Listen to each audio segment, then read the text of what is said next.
पिता पुत्र पवित्र आत्मा के नाम पे आमीन।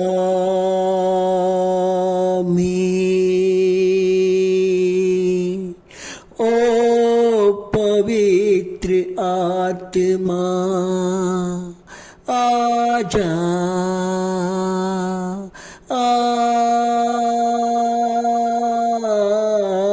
आजा, ओ पवित्र आत्मा हमारे प्रार्थना में आजा, हमारे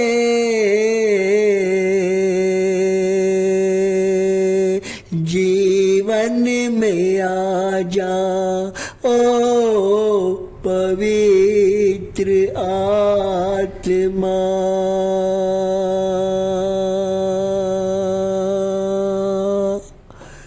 धन्यवाद हो हे परमपिता परमेश्वर, हे शांति देने वाला परमेश्वर, हे मनुष्यों को आशीष से भरने वाले परमेश्वर, अंधे को आँख देने वाले परमेश्वर, लंगड़े को चलाने वाले परमेश्वर, अस्पताल में रोगियों को चंगा करने वाले परमेश्वर, दीनहीन को जीवन सुधारने वाले परमेश्वर, मैं आपको धन्यवाद करता हूँ। मैं आपको धन्यवाद करना चाहता हूँ प्रभु जी। आज की सुबह का प्रार्थना चमत्कारी प्रार्थना प्रभु जी, आज के दिन पिता परमेश्वर इस प्रार्थना में आप आइए, आप आइए परमेश्वर। जब आप आएंगे,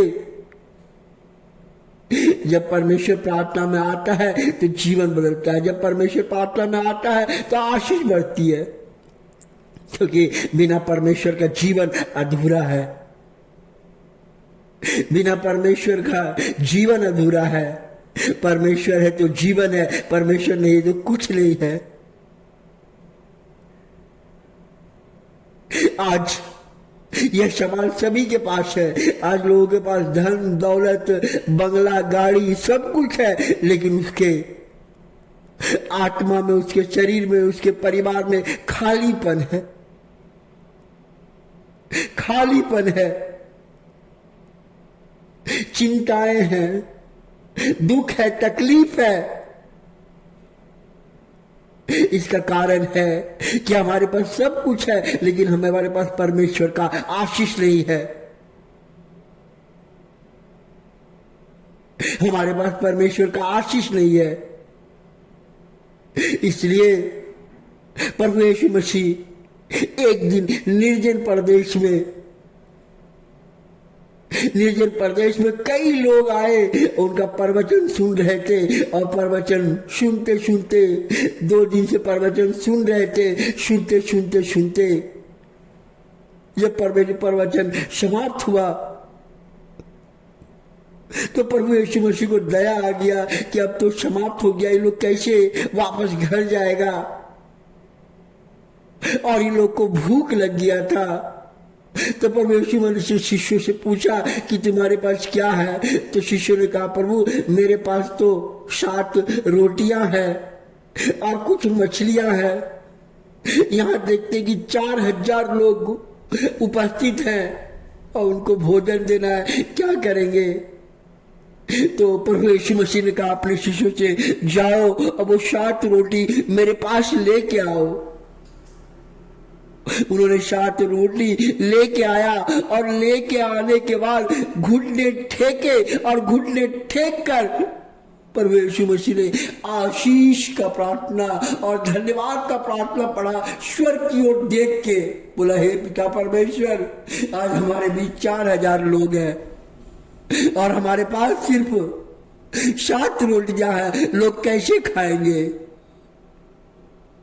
उन्होंने आशीष की प्रार्थना पढ़ा और वो रोटियां शिष्यों को दे दिए, और वहां से लोगों को बोला, जाओ सभी को बैठा दो और खाना खिलाओ। और एक एक करके रोटी देते गए और सब खाते गया, और खाकर सभी तृप्त हो गए। और फिर कुछ मछलियां को लेके परमेश्वर ने आशीष की प्रार्थना पढ़ा और कहा, हे प्रभु इसमें भी आप आशीष दे। तो उन्होंने आशीष दिया और रोटी और मछली जब लोगों को देने लगे और खाने लगे, खाते खाते पूरे 4000 लोग भी खा लिए और उसके बाद 60 टोकरी रोटी और कुछ मछलियां पूरा बच गया।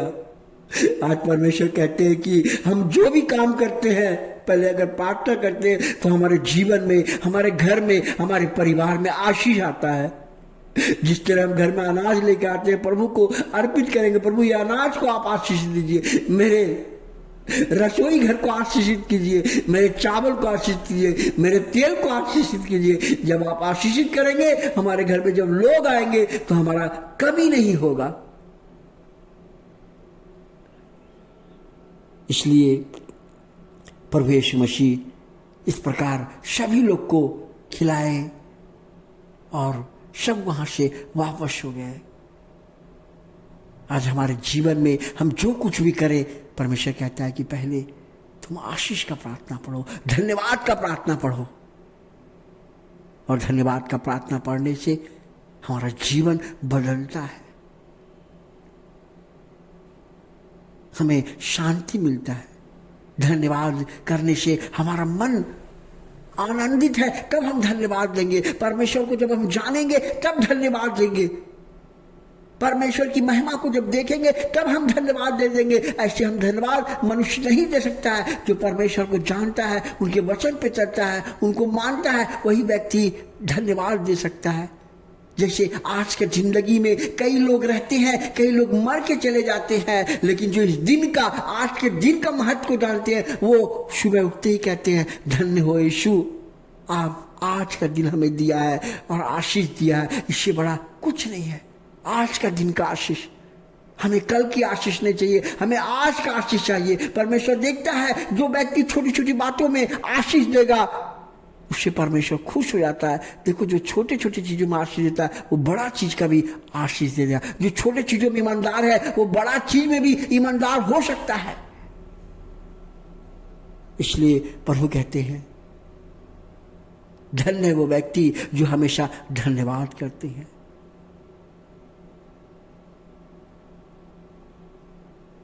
राजा दाऊद जो राजा था, जो चरवाहा से उनको राजा बन गया, राजा बनने के बाद भी, आज राजा बनने के बाद भी आप सोचिए, अगर आपका कल पोस्ट बढ़ जाता है, अगर आप कल मंत्री बन जाते हैं, अगर कल आप IAS ऑफिसर बन जाते हैं, अगर आप कलेक्टर DM बन जाते हैं, तो आपका रुतबा बदल जाता है। लेकिन एक यहाँ पे एक चरवाहा व्यक्ति को प्रभु ने राजा बना दिया, लेकिन राजा बनाने के बाद भी वो व्यक्ति, राजा दाऊद, हमेशा परमेश्वर के पास जाके रो रो के गिरा के प्रार्थना करता है, प्रभु मुझे आशीष दे, मेरे लोगों को आशीष दे, मेरे पाप को क्षमा कर, तू मेरा चरवाहा है। वो गीत गाता था, बैठ के भजन करता था, कीर्तन करता था, उसके पास जाके महिमा करता था। आज क्या आपको ऐसा मिलेगा? नहीं मिलेगा।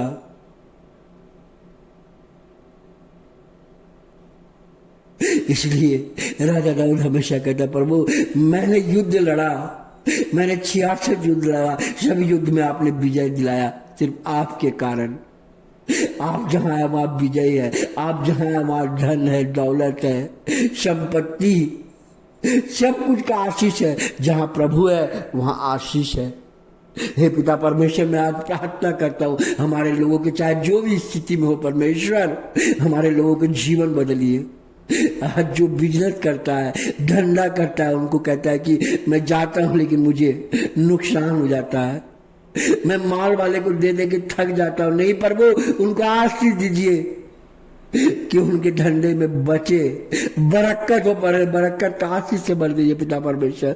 आज लोग कहते हैं परमेश्वर मैं कमा के लाता हूँ लेकिन बचता नहीं है, प्रभु उनको बचा पिता परमेश्वर। आज कई लोग कहते हैं घर में आटा चावल बनाता हूँ लेकिन कम पड़ जाता है। नहीं प्रभु, उनके घर में अन्न को आशीर्वाद दे। यही मैं दुआ करता हूँ यीशु मसीह के नाम पे। हालेलुया, आमीन आमीन आमीन आमीन आमीन आमीन।